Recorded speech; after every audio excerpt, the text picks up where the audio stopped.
Well, here's something creating buzz. Social media accounts for former Vice President Kamala Harris's 2024 campaign have relaunched, but not as a campaign for Harris, at least not yet.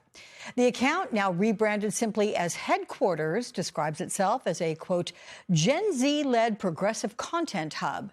Here's what Harris had to say about it. And it's where you can go online to get basically the latest of what's going on, and also to meet and revisit with some of our great, courageous leaders, be they elected leaders, community leaders, civic leaders, faith leaders, young leaders. I'm really excited about it. So stay engaged, and I'll see you out there. Michael Hardaway and Ashley Pratt-Oates are back with me. So, Michael, Harris's description didn't really mention her role in it. So what's the motivation behind this? And could it be an effort to grow Gen Z support ahead of another run in 2028? Well, look, if they do this right, this could be an effective voter engagement tool for Democrats who badly need Gen Zers to come out and vote in the midterms. And I think it's smart because no one's actually speaking to Gen Zers and discussing their plight. I mean, they really have gotten the short end of the stick more than any generation in recent history. For most of us, you could go to college for a reasonable price. You could then graduate and start your career and move out of your parents' home. For most Gen Zers, they don't have that ability to find an affordable house and to find an entry-level job out of college. Not to mention you have a skyrocketing debt for many of them as a result of college. And so what she's doing here is smart if they execute this properly, which is to engage with Gen Zers and not sort of gloss over them and take their support for granted, but really speak to those issues and outline how Democrats can help them get a start in their careers and in their lives. So, Ashley, are Republicans hoping Harris runs for president again? Do they see her potentially as a symbol of the Democratic establishment that they can effectively attack? You know, that's a question that I am intrigued by because of the fact that Harris didn't get much time to run, and the apparatus that she was able to build in the short time that she did have, I thought she did very effectively. I was extremely disappointed on Election Day for sure.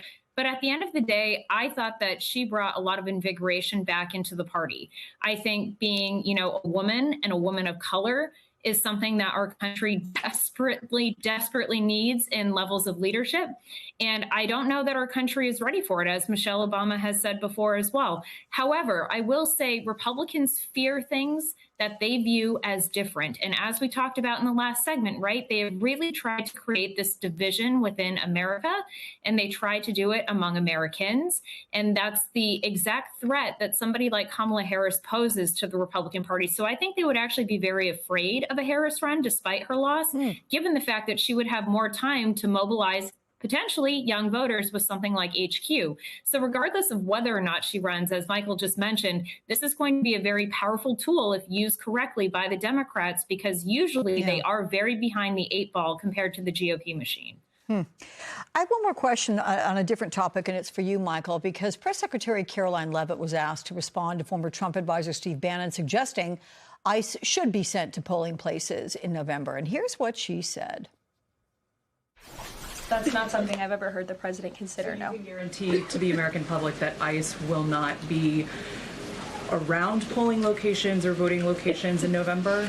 I can't guarantee that an ICE agent won't be around a polling location in November. I mean, that's frankly a very silly hypothetical question. But what I can tell you is I haven't heard the president discuss any formal plans to put ICE outside of polling locations. Really? That's a silly question. But why don't they rule out having ICE around polling sites? Does intimidation factor into their efforts to control elections? I first should say that Caroline Leavitt is a professional liar and gaslighter, and she should not be believed in any of these conversations. Republicans are in trouble for the midterm election. Of course, Democrats, I think, win the Senate in large part because the economy is in terrible shape and people are upset over ICE and the way that has been handled. But I think you have 63% of independents who are unhappy with Donald Trump, and that translates to Democrats doing incredibly well in the Senate as well. I just don't think Republicans have anything to run on in the midterm elections. And remember one thing, you have millions of Americans who have just lost health care because of the expiration of the ACA credits, but you have millions more that will lose health care after the midterms as a result of their tax cut for billionaires. And so Republicans will own that. All right, guys. Ashley, I'm going to start with you next time because I got to go. Nick's telling me. All right, Michael and Ashley, thank you so much.